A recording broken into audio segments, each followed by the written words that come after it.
खिला है मन का चमन हमारे, मिला है माली आप सा। खिला है मन का चमन हमारे, मिला है माली आप सा। प्यारे प्रभु कोई कहाँ हमारा आप सा। खिला है मन का चमन हमारे, मिला है माली आप सा।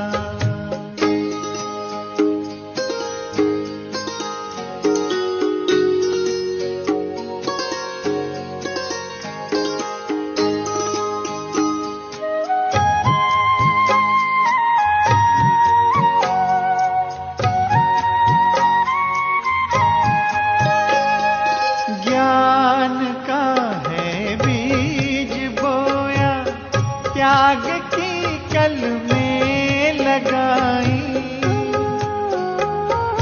ज्ञान का है बीज बोया, त्याग की कल में लगाई। बिखरा है वैराग्य सौरभ, तप की जब बेलें उगाई। बन गया जीवन तपोवन, बागबां मिला है आप सा। प्यारे प्रभु कोई कहाँ हमारा आप सा। खिला है मन का चमन हमारे, मिला है माली आप सा।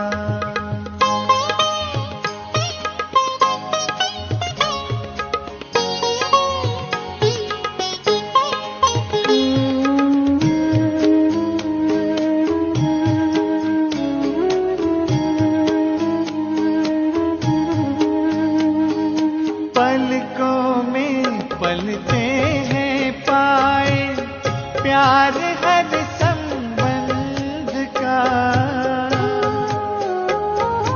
पलकों में पलते हैं पाए, प्यार हर संबंध का।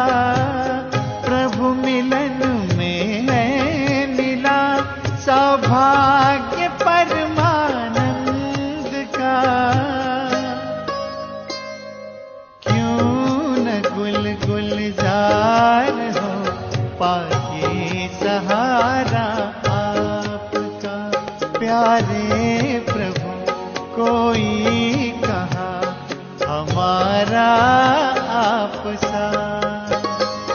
खिला है मन का चमन हमारे, मिला है माली आप सा।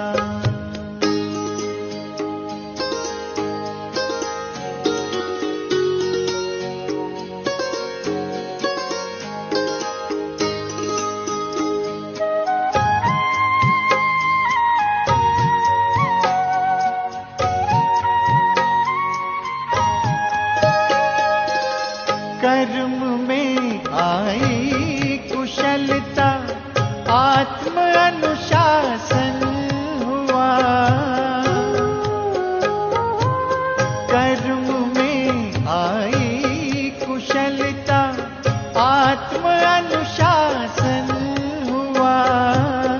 सेवा की इस साधना से स्वयं पर शासन हुआ। वाह रे तकदीर पाए, साथी प्यारा आप सा। प्यारे प्रभु कोई कहाँ हमारा आप सा।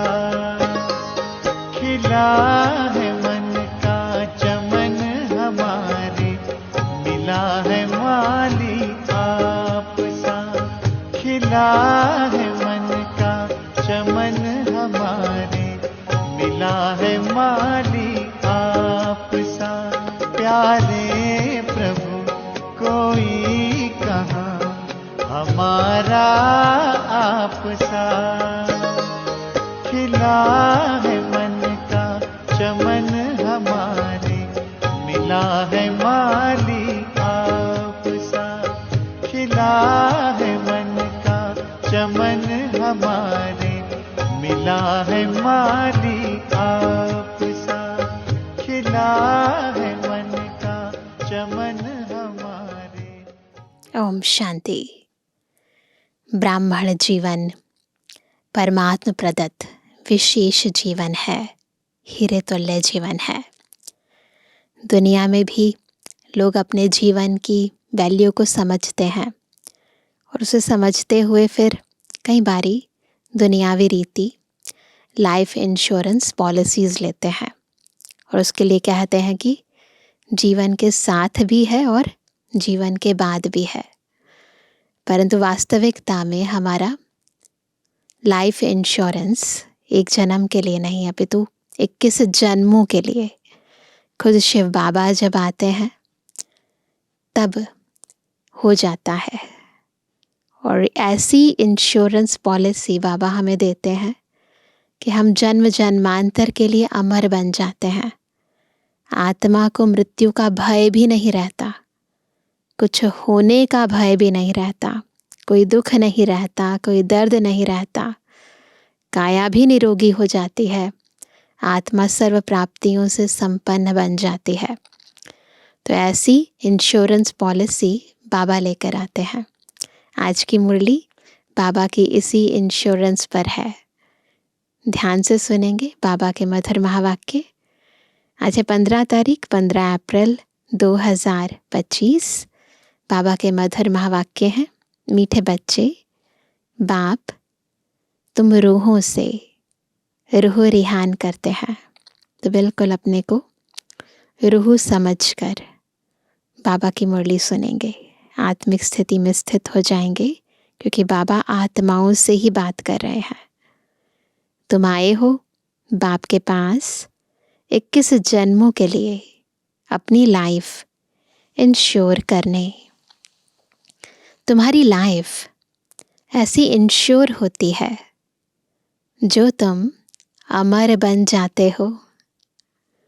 प्रश्न है, मनुष्य भी अपनी लाइफ इंश्योर कराते और तुम बच्चे भी, दोनों में अंतर क्या है? बहुत बड़ा अंतर है ना। उत्तर है, मनुष्य अपनी लाइफ इंश्योर कराते कि मर जाए तो परिवार वालों को पैसा मिले। तुम बच्चे इंश्योर करते हो कि 21 जन्म हम मरे ही नहीं। ऐसी इंश्योरेंस, 21 जन्म हम मरे ही नहीं, अमर बन जाएं। सतयुग में कोई इंश्योर कंपनियां होती नहीं, सतयुग में नहीं होंगी। अभी तुम अपनी लाइफ इंश्योर कर देते हो, फिर कभी मरेंगे नहीं। यह खुशी रहनी चाहिए। गीत है, यह कौन आज आया सवेरे सवेरे।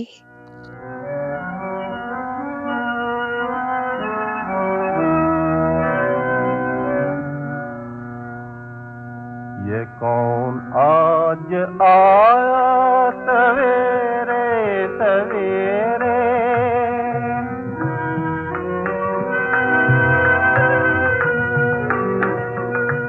ये कौन आज आया सवेरे सवेरे, कि दिल चौंक उठा सवेरे सवेरे।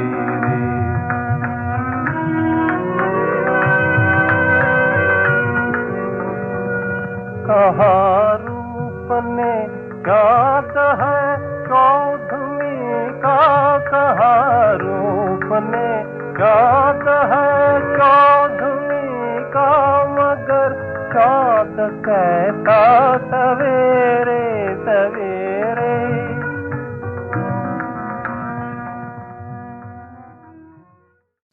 ओम शांति। रूहानी बाप बैठ रूहानी बच्चों से रूह रिहान करते हैं। तुम बच्चे जानते हो बाप हमको अभी 21 जन्म तो क्या 40-50 जन्मों लिए इंश्योर कर रहे हैं। 21 जन्म नहीं, 40-50 जन्म के लिए वो लोग इंश्योर करते हैं कि मर जाए तो उनके परिवार को पैसा मिले। तुम इंश्योर करते हो 21 जन्मों के लिए मरे ही नहीं, अमर बनाते हैं ना। तुम अमर थे, मूल वतन भी अमर लोक है। वहाँ मरने जीने की बात नहीं रहती। मूल वतन में मरने जीने की बात नहीं। मरना यानी शरीर छोड़ना और जीना यानी शरीर में आत्मा की प्रवेशता। तो क्योंकि मूल वतन में शरीर ही नहीं है, पंचतत्व ही नहीं है, तो मरने जीने की बात नहीं। वो है आत्माओं का निवास स्थान। अब यह रूह रिहान बाप अपने बच्चों से करते हैं और कोई से नहीं करते। जो रूह अपने को जानती है उनसे ही बात करते हैं। बाकी और कोई बाप की भाषा को समझेंगे ही नहीं। जो अपने को आत्मिक स्थिति में स्थित होकर चलते हैं वही बाबा की भाषा को समझ पाएंगे। प्रदर्शनी में इतने आते हैं, तुम्हारी भाषा को समझते हैं क्या? कोई मुश्किल थोड़ा समझते हैं। तुमको भी समझाते समझाते कितने वर्ष हुए हैं, तो भी कितने थोड़े समझते हैं। है भी सेकंड में समझने की बात। हम आत्माएं जो पावन थी वही पतित बनी है, फिर हमको पावन बनना है। उसके लिए स्वीट फादर को याद करना है। उनसे स्वीट, बाबा से स्वीट और कोई चीज़ होती नहीं। इसे याद करने में ही माया के विघ्न पड़ते हैं, है ना। सूक्ष्म है ना, जो चीज़ जितनी सूक्ष्म होगी तो विघ्न पड़ेंगे ही पड़ेंगे, वो डिस्टर्ब जल्दी हो जाएगी। यह भी जानते हो बाबा हमको अमर बनाने आए हैं। पुरुषार्थ कर अमर बन, अमरपुरी का मालिक बनना है। अमर तो सब बनेंगे, सब बनेंगे ना अमर। सतयुग को कहा ही जाता है अमर लोक। आत्माएं अपनी आत्मिक स्थिति में स्थित रहती हैं, बॉडी कॉन्शियसनेस नहीं है, इसीलिए अमर है। यह है मृत्यु लोक। क्यों? यहाँ पर सभी देह भान में, देह अभिमान में है। यह अमर कथा है। ऐसे नहीं कि सिर्फ शंकर ने पार्वती को अमर कथा सुनाई, है ना। शिव बाबा ने हम सभी पार्वतन की मूल निवासी आत्माओं को ये कथा सुनाई। ये है अमर कथा। वह तो सब है भक्ति मार्ग की बातें जो शास्त्रों में लिखी है ना। तुम बच्चे सिर्फ मुझ एक से ही सुनो, माम एकम याद करो। तो एक बाबा से सुनना है और एक को ही याद करना है। ज्ञान मैं ही दे सकता हूँ, क्योंकि ज्ञान का सागर शिव बाबा है और कोई ज्ञान का सागर है ही नहीं। संपूर्ण ज्ञान केवल एक उसके पास है। ड्रामा प्लान अनुसार सारी दुनिया तमो प्रधान बनी है। अमरपुरी में राज्य करना, उसको ही अमर पद कहा जाता है। वहाँ इंश्योर कंपनियाँ आदि होती नहीं। सतयुग में कोई इंश्योरेंस की कंपनियाँ नहीं होती। अभी तुम्हारी लाइफ इंश्योर कर रहे हैं। तुम कभी मरेंगे नहीं। यह बुद्धि में खुशी रहनी चाहिए कि हम कभी मरेंगे ही नहीं, है ना। बॉडी कॉन्शियसनेस में नहीं होंगे ना। बहुत ही जैसे वस्त्र बदलते हैं वैसे ही देह बदलेंगे सतयुग में, त्रेता में। हम अमरपुरी के मालिक बनते हैं तो अमरपुरी को याद करना पड़े। वाया मूल वतन ही जाना होता है। यह भी मन मना भव हो जाता। तो ये जो हमारी याद की यात्रा चलती है कि मैं आत्मा इस देह से निकलकर पहले ऊपर परम धाम जाऊंगी, फिर अमरलोक सतयुग में आऊंगी, तो ये भी क्या है? याद की यात्रा है। यह भी मन मना भव हो जाता। मूल वतन है मन मना भव। अमरपुरी है मध्याजी भव। मध्य में कौन है? न ब्रह्मा विष्णु शंकर, मध्य में है विष्णु, तो विष्णुपुरी को याद करना। तो एक है मन मना भव, बाबा को याद करना, घर को याद करना, और दूसरा है मध्याजी भव, अमरलोक को याद करना, स्वर्ग को याद करना, विष्णुपुरी को याद करना। हर एक बात में 2 अक्षर ही आते हैं। तुमको कितने प्रकार से अर्थ समझाते हैं, बात 2 अक्षरों की है, लेकिन समझाने का तरीका बाबा बदलते रहते हैं। तो बुद्धि में बैठे, कोई बात तो बुद्धि में बैठेगी ना। सबसे जास्ती मेहनत है ही इसमें, अपने को आत्मा निश्चय करना है। हम आत्मा ने यह जन्म लिया है, 84 जन्म में भिन्न भिन्न नाम रूप देश काल फिरते आए हैं। सतयुग में इतने जन्म, त्रेता में इतने, यह भी बहुत बच्चे भूल जाते हैं। मुख्य बात है अपने को आत्मा समझ स्वीट बाप को याद करना। उठते बैठते यह बुद्धि में रहने से खुशी रहेगी। अगर याद रहे ना कहाँ जाना है, फिर आना है, तो बहुत खुशी रहे। फिर से बाबा आया हुआ है, जिसको हम आधा कल्प याद करते थे कि आओ आकर पावन बनाओ। पावन रहते हैं मूल वतन में और अमरपुरी सतयुग में। भक्ति में मनुष्य पुरुषार्थ करते हैं, मुक्ति में व कृष्णपुरी में जाने के लिए ऐसे करते हैं।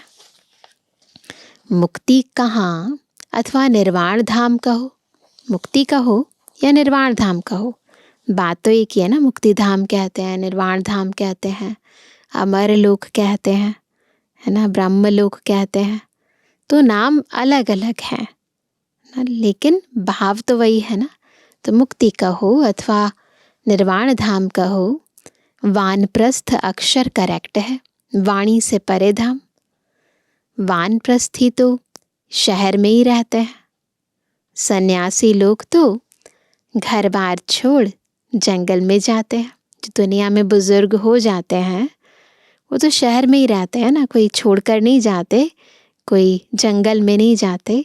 सन्यासी लोग जंगल में जाते हैं, वो भी अब नहीं जाते, पहले जाते थे। आजकल के वानप्रस्थियों में कोई दम नहीं है। पहले क्या होता था, बुजुर्ग होते थे तो अपनी सारी की सारी प्रॉपर्टी वगैरह बच्चों में बांटकर खुद तीर्थों पर निकल जाते थे। आजकल कोई ऐसा नहीं कर पाते, इतनी हिम्मत ही नहीं है, मोह माया खींचती है। सन्यासी तो ब्रह्म को भगवान कह देते, ब्रह्म लोक नहीं कहते, है ना, कहते ब्रह्म ही ईश्वर है। अभी तुम बच्चे जानते हो पुनर्जन्म तो किसका भी बंद नहीं होता। अपना अपना पाठ सब बजाते हैं, आवागमन से कभी छूटना नहीं है। तो ये आने जाने से छूटेंगे नहीं, ये तो खेल चलता ही रहेगा। इस समय करोड़ों मनुष्य हैं और भी आते रहेंगे, पुनर्जन्म लेते रहेंगे। जो ऑलरेडी हैं वो पुनर्जन्म लेंगे और फिर ऐड भी होते रहेंगे। फिर फर्स्ट फ्लोर खाली होगा, फिर ऊपर से सब नीचे आएंगे तो ऊपर वाला फ्लोर खाली हो जाएगा।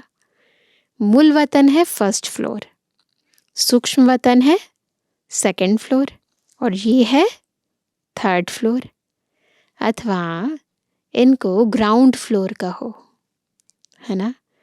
दूसरा कोई फ्लोर है नहीं। वह समझते हैं स्टार्स में भी दुनिया है, कहते हैं ना हर एक सितारे में दुनिया है। ऐसे है नहीं। फर्स्ट फ्लोर में आत्माएं रहती हैं। बाकी मनुष्यों के लिए तो यह दुनिया है। तुम बेहद के वैरागी बच्चे हो। है सबको बेहद का वैराग्य, है ना, कि दुनिया खींचती है। तुम्हें इस पुरानी दुनिया में रहते हुए भी इन आँखों से सब कुछ देखते हुए नहीं देखना है। सब कुछ देखते हुए नहीं देखना है। यह है मुख्य पुरुषार्थ, क्योंकि यह सब खत्म हो जाएगा। ऐसे नहीं कि संसार बना ही नहीं है। कई लोग ऐसे भी कहते हैं कि ये तो मिथ्या है, स्वप्न है, बना ही नहीं है संसार। बना हुआ है, परंतु उनसे वैराग्य हो जाता, अर्थात सारी पुरानी दुनिया से वैराग्य, भक्ति, ज्ञान और वैराग्य। भक्ति के बाद है ज्ञान, फिर भक्ति का वैराग्य हो जाता। बुद्धि में समझते हो कि यह पुरानी दुनिया है, यह हमारा अंतिम जन्म है। दुनिया पुरानी है और ये हमारा अंतिम जन्म है। अभी सबको वापस जाना है। छोटे बच्चों को भी शिव बाबा की याद दिलानी है ना। जब एंड का टाइम होता है ना, कोई शरीर छोड़ने वाला होता है, तो उसे भगवान की याद दिलाते हैं। तभी सारी दुनिया की सर्व आत्माएं जाने वाली हैं, तो सबको बाबा की याद दिलानी है, चाहे वो छोटा है चाहे वो बड़ा है। तो बाबा कहते हैं उल्टे सुलटे खान पान आदि की कोई आदत नहीं डालनी चाहिए। छोटेपन से जैसी आदत डालो वैसी आदत पड़ जाती है। आजकल संग दोष बड़ा गंदा है। संग तारे कुसंग बोरे, यह विषय सागर वैश्यालय है। सत तो एक ही परम पिता परमात्मा है। गॉड इज वन कहा जाता है। वह आकर सत्य बात समझाते हैं। बाप कहते हैं, हे रूहानी बच्चों, मैं तुम्हारा बाप तुमसे रूह रिहान कर रहा हूँ। मुझे तुम बुलाते हो ना। वही ज्ञान का सागर पतित पावन है। नई सृष्टि का रचयिता है। पुरानी सृष्टि का विनाश कराते हैं। यह त्रिमूर्ति तो प्रसिद्ध है। ऊंच ते ऊंच है शिव। अच्छा, फिर सूक्ष्म वतन में है ब्रह्मा, विष्णु, शंकर। उन्हों का साक्षात्कार भी होता है, क्योंकि पवित्र है ना। उन्हों को चैतन्य में इन आँखों से देख नहीं सकते। जो साक्षात्कार भी होते हैं तो कहाँ होते हैं? उस समय वो आत्मा देह के अंदर होती है, परंतु आत्मा सूक्ष्म शरीर के अंदर, जैसे ट्रांस मैसेंजर्स होते हैं ना, तो सूक्ष्म शरीर में, सूक्ष्म वतन में उन्हें साक्षात्कार होते हैं। तो वो आत्माएं, पवित्र आत्माएं जो सूक्ष्म वतन में है, वो इस सृष्टि पर नहीं आ सकती। तो हम आत्माएं अपने सूक्ष्म शरीर में आ जाते हैं और सूक्ष्म लोक में ही उनको वो साक्षात्कार होते हैं। तो बाबा कहते हैं कि उन्हों को चैतन्य में इन आँखों से देख नहीं सकते, बुद्धि के तीसरे नेत्र से देखते हैं, सूक्ष्म से। तो बहुत नौधा भक्ति से देख सकते हैं। समझो कोई हनुमान का भक्त होगा तो उनका साक्षात्कार होगा। शिव के भक्त को तो झूठ बताया गया है कि परमात्मा अखंड ज्योति स्वरूप है। बाप कहते हैं, मैं तो इतनी छोटी सी बिंदी हूँ। तो बाबा, इतना बड़ा प्रकाश नहीं है। क्या है? इतनी छोटी सी बिंदी है। तो बाबा कहते हैं मैं तो इतनी छोटी सी बिंदी हूँ। वह कहते अखंड ज्योति स्वरूप अर्जुन को दिखाया। महाभारत युद्ध से पहले जो गीता सार सुनाते हैं तो उसके दौरान कहते हैं कि अर्जुन ने श्री कृष्ण को कहा कि आप अपना स्वरूप दिखाइए, मुझे दर्शन दीजिए। तो दिखाया, लाइट ही लाइट है। तो उसने कहा कि मैं सहन नहीं कर सकता, ना इतना प्रकाश है, ना इतनी अग्नि जैसा प्रकाश है, 1000 सूर्यों से भी तेज आभा है, तो सहन नहीं कर सकता। तो बाबा कहते हैं ऐसा नहीं है, बाबा अखंड ज्योति स्वरूप नहीं है, वो तो सूक्ष्म ज्योति है। उसने कहा बस मैं सहन नहीं कर सकता हूँ। उनको दीदार हुआ तो यह गीता में लिखा हुआ है। मनुष्य समझते हैं अखंड ज्योति का साक्षात्कार हुआ। अब बाप कहते हैं यह सब भक्ति मार्ग की बातें दिल खुश करने की हैं। मैं तो कहता ही नहीं हूँ कि मैं अखंड ज्योति स्वरूप हूँ। तो बाबा अपना परिचय खुद आकर देते हैं ना। मनुष्य भक्ति मार्ग में जो कुछ कहते रहते हैं, है ना, अलग अलग शास्त्रों में अलग अलग बातें लिखी हैं, तो बाबा उन सब का खंडन करके बताते हैं कि मैं ऐसा नहीं हूँ, मैं तो सूक्ष्म अति सूक्ष्म ज्योति हूँ। तो बाबा कहते हैं जैसे बिंदी मिसल तुम्हारी आत्मा है, वैसे मैं हूँ। जैसे तुम ड्रामा के बंधन में हो, वैसे मैं भी ड्रामा के बंधन में बांधा हुआ हूँ। सब आत्माओं को अपना अपना पाठ मिला हुआ है। पुनर्जन्म तो सबको लेना ही है, नंबरवार सबको आना ही है। पहले नंबर वाला फिर नीचे आता है ना। जो पहले नंबर वाला है फिर वो ही नीचे जाता है। कितनी बातें बाप समझाते हैं। यह समझाया है कि सृष्टि रूपी चक्र फिरता रहता है। जैसे दिन के बाद रात आती है, वैसे कलयुग के बाद सतयुग, फिर त्रेता, फिर द्वापर, फिर कलयुग, फिर संगम युग आता है। संगम युग पर ही बाप चेंज करते हैं, है ना। फिर दोबारा कलयुग से सतयुग। जो सतु प्रधान थे अब वही तमु प्रधान बने हैं। फिर वही फिर सतु प्रधान बनेंगे। बुलाते भी हैं हे पतित पावन आओ। तो बाबा ही आएंगे और पतितों को पावन बनाएंगे, तम प्रधान से सतु प्रधान बनाएंगे। तो अब बाप कहते हैं क्या करो, पतित से पावन बनना है ना, तो क्या करना है, मन मना भव। मैं आत्मा हूँ, मुझे बाप को याद करना है। यह यथार्थ रीति कोई मुश्किल समझते हैं। हम आत्माओं का बाप कितना मीठा है।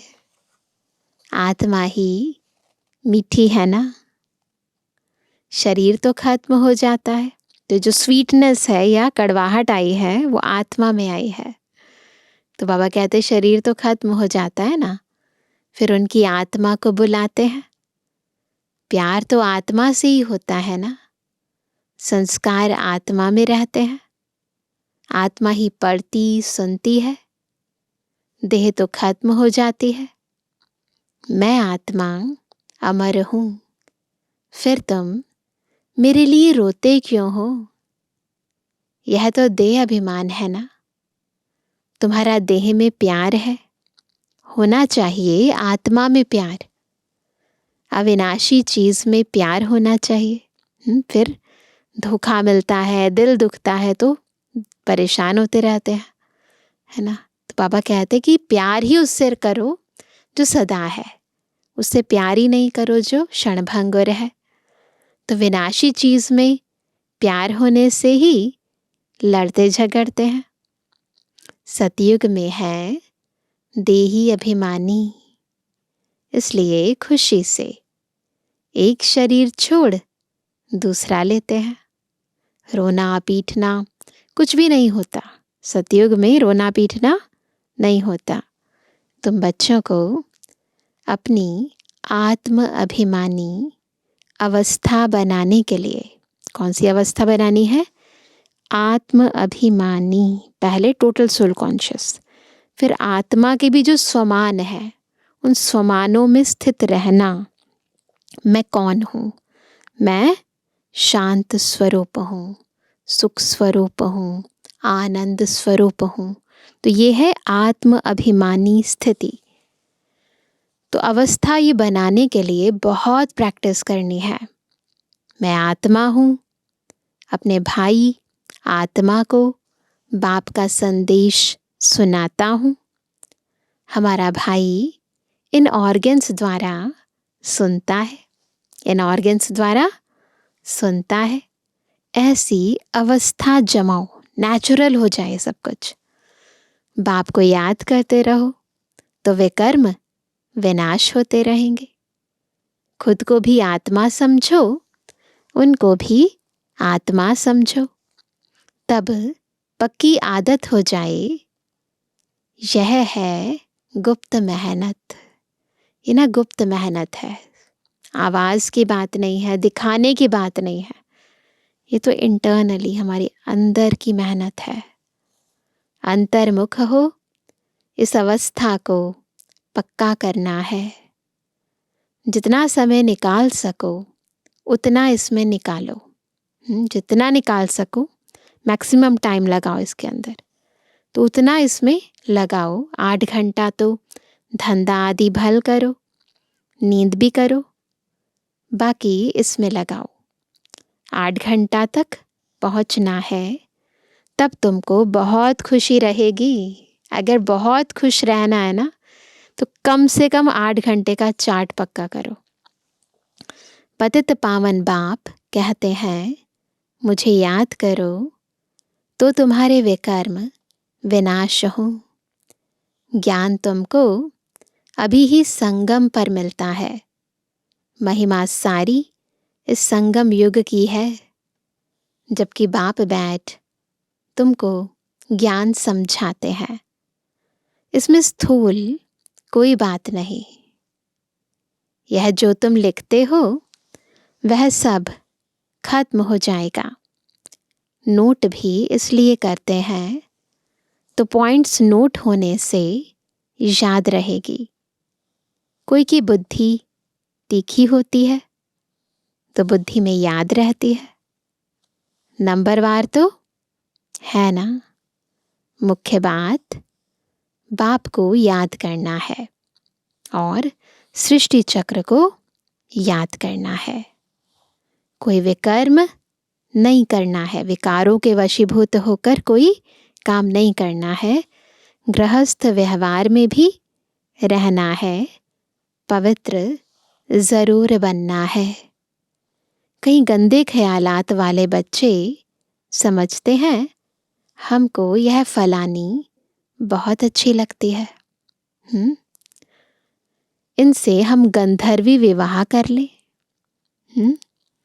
परंतु यह गंधर्वी विवाह तो तब कराते हैं, बाबा ने भी कईयों के गंधर्वी विवाह कराए, परंतु क्यों कराए?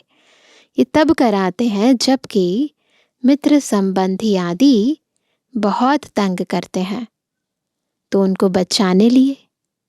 ऐसे थोड़ी सब कहेंगे हम गंधर्वी विवाह करेंगे, ऐसे नहीं है ना, वह कभी रह नहीं सकेंगे।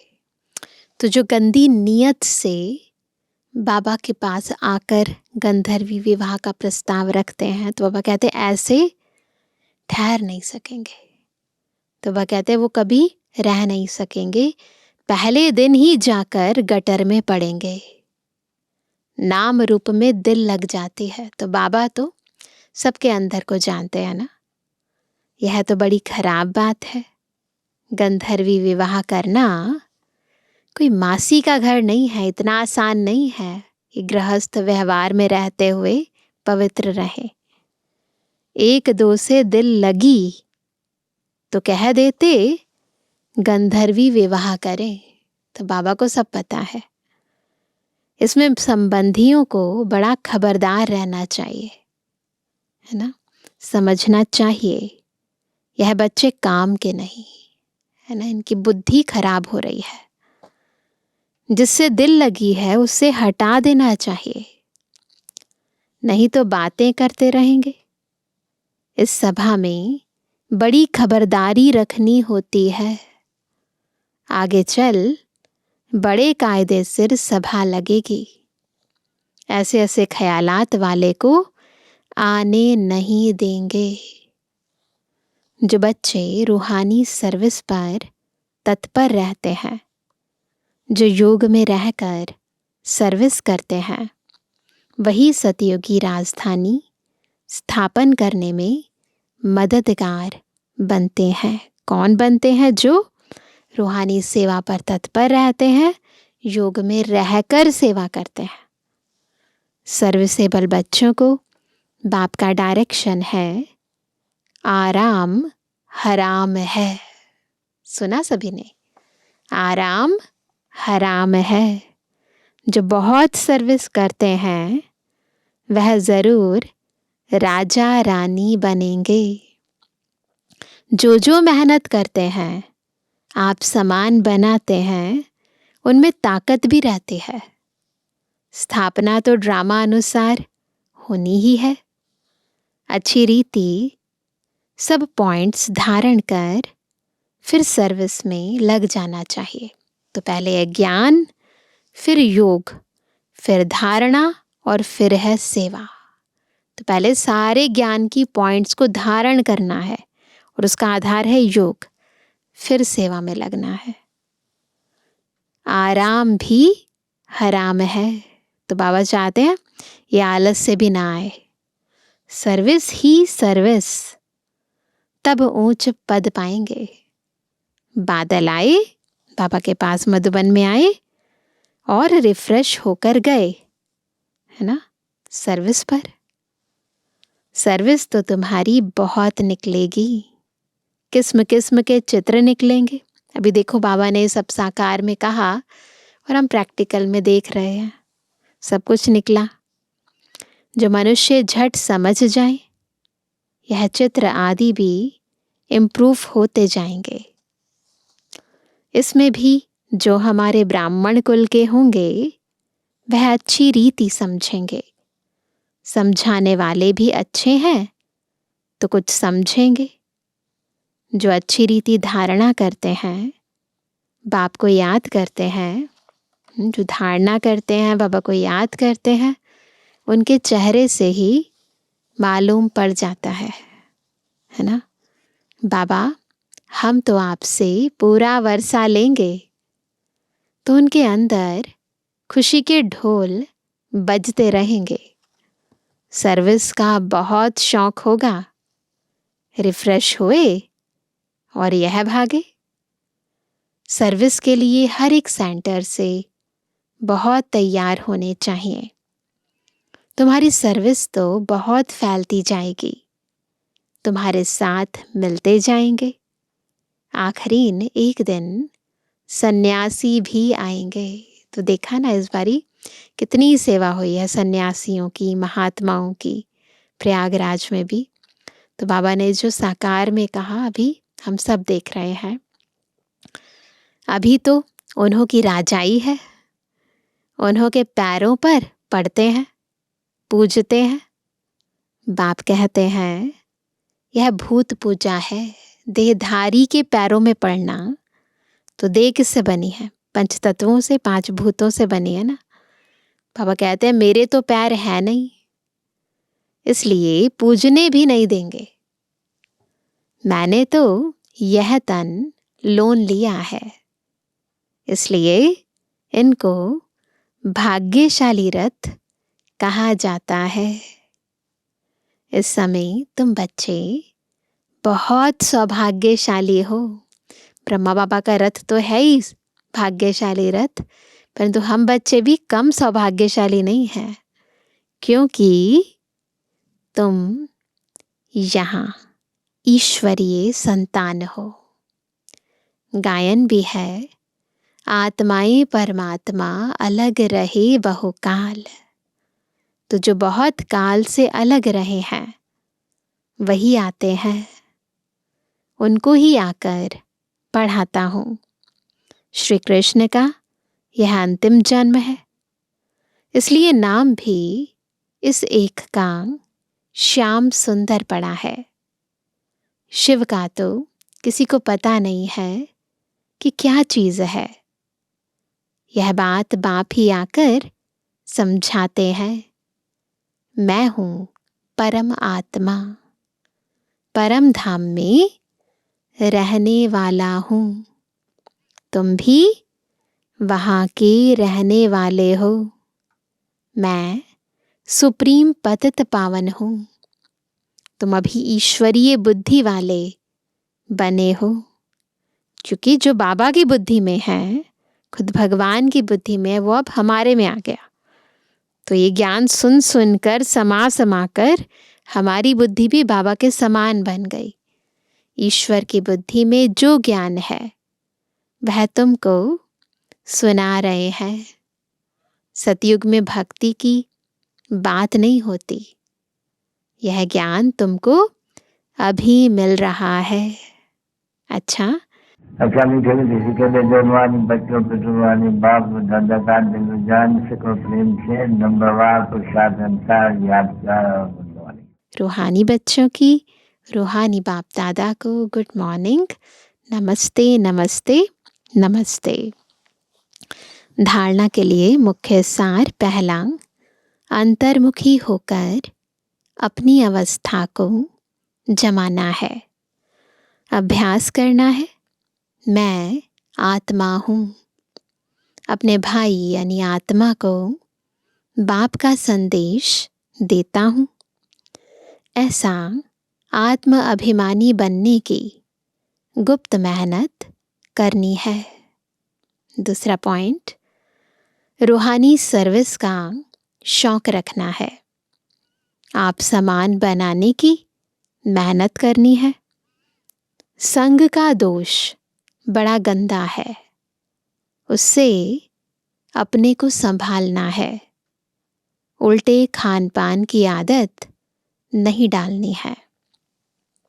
वरदान है, विश्व कल्याण के कार्य में सदा बिजी रहने वाले विश्व के आधार मूर्त भव। कौन है? सारे विश्व के आधार मूर्त, जो विश्व कल्याण के कार्य में सदा बिजी रहते हैं।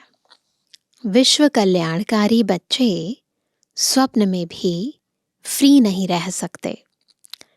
जो दिन रात सेवा में बिजी रहते हैं, उन्हें स्वप्न में भी कई नई नई बातें, सेवा के प्लान व तरीके दिखाई देते हैं। वे सेवा में बिजी होने के कारण अपने पुरुषार्थ के व्यर्थ से और औरों के भी व्यर्थ से, अपने और दूसरों के व्यर्थ से बचे रहते हैं। उनके सामने बेहद विश्व की आत्माएं सदा इमर्ज रहती हैं। उन्हें जरा भी अलबेलापन आ नहीं सकता।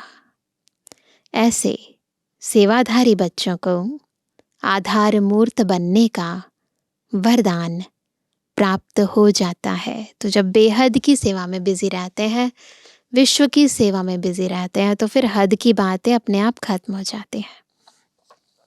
स्लोगन है, संगम युग का एक एक सेकंड वर्षों के समान है, इसलिए अलबेलेपन में समय नहीं गवाओ। आज का व्यक्त इशारा, कंबाइंड रूप की स्मृति से सदा विजयी बनो, जिसके साथ स्वयं सर्वशक्तिमान बाप कंबाइंड है। सर्वशक्तियां स्वतः उनके साथ होंगी। जहां सर्वशक्तियां हैं, वहां सफलता ना हो यह असंभव है। कोई अच्छा साथी लौकिक में भी मिल जाता है तो उसको छोड़ नहीं सकते। ये तो अविनाशी साथी है। कभी धोखा देने वाला साथी नहीं है, सदा ही साथ निभाने वाला साथी है। तो सदा साथ साथ रहो। 1 मिनट के लिए भी छोड़ो नहीं। हर काम में बाबा को अपना साथी बना लो, फिर देखो असंभव संभव हो जाएगा। अच्छा, ओम शांति।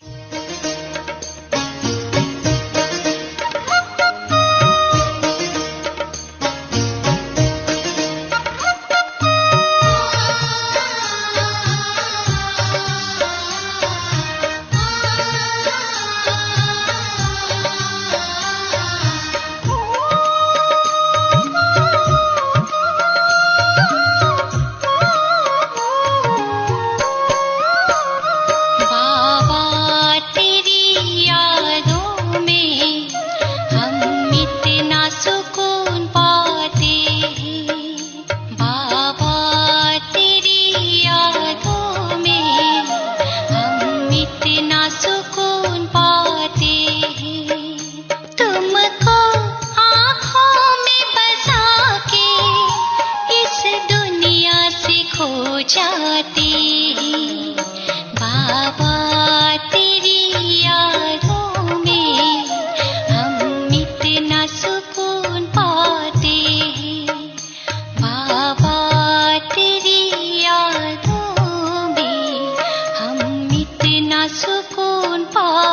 हैं।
बाबा तेरी यादों में हम इतना सुकून पाते हैं। बाबा तेरी यादों में हम इतना सुकून